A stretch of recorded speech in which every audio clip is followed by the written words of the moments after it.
me Shweta Sinha, and now take a look on today's headlines.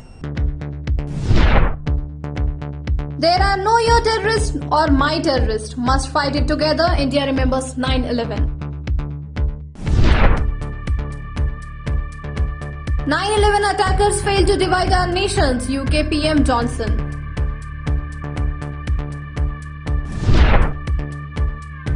India-Australia working for early harvest trade deal, says Foreign Minister Marsay Pane.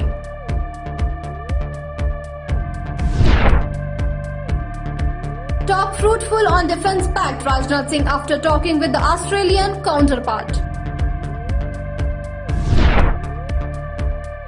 Nearly 73 crore COVID-19 vaccine doses administered in India so far, says Union Health Minister. India's permanent representative to the United Nations Ambassador T.S. Trimurti visited Ground Zero to the 9/11 memorial in the New York City on Friday to pay homage to the lives lost in the terrorist attack. He urged that world to fight terrorists together. There are no your terrorist and my terrorist or bad terrorist and good terrorist.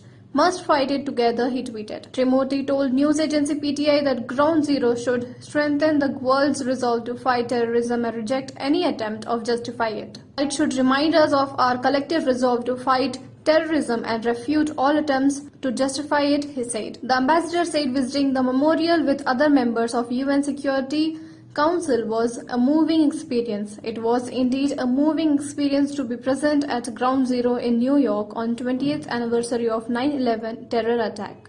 I paid homage at the memorial to all lives lost, which include many Indians, he said.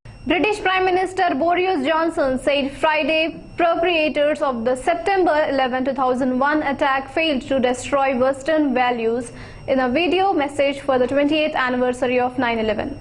We can see now with the perspective of 20 years that they failed to shake our belief in freedom and democracy, he said in the message delivered ahead of anniversary on Saturday. They failed to drive our nations apart or cause us the abandon of our values or to live in permanent fear. Johnson, who was born in New York, said the 67 Britons who died in the attack are a symbol of eternal friendship between the United Kingdom and the United States.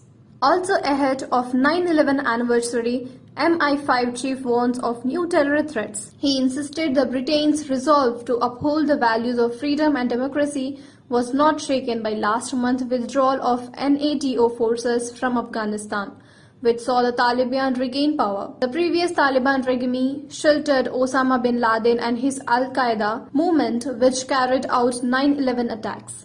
Recent events in Afghanistan only strengthen our determination to remember those who were taken from us. India and Australia are working together an early harvest trade deal that will prepare the grounds for comprehensive economic cooperation agreement, Australian Foreign Minister Marsay Pane said on Friday.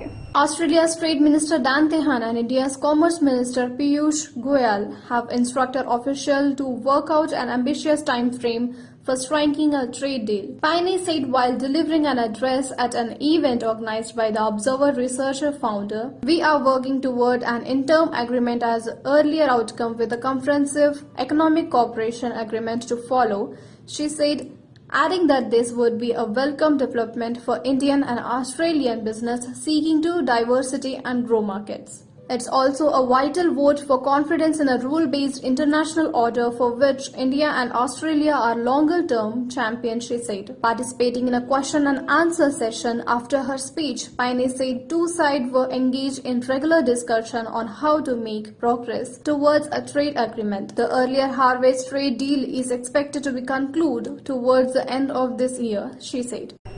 Defence Minister Rajnath Singh and his Australian counterpart Peter Dutton discussed developments in Afghanistan and spoke of building a robust relationship in fruitful discussion on Friday. Talks took place a day ahead of Maidan 2+2 dialogue between the Foreign and Defence Minister of the countries. India is committed to building a robust partnership with Australia for security and growth of entire region. I look forward to working with you, Excellency, to take the India-Australia defence partnership to greater heights, said Rajnath. Both ministers called for a free, open, exclusive and rule-based Indo-Pacific region which is witnessing Chinese military assertiveness. Australia and India have tremendous stakes in peace, development and free flow of trade. Rules-based order and economic growth in the region, Rajnath said. He added they discussed bilateral defense ties and expanding military engagements across services, enhancing defense, information sharing and cooperation in emerging defense technology.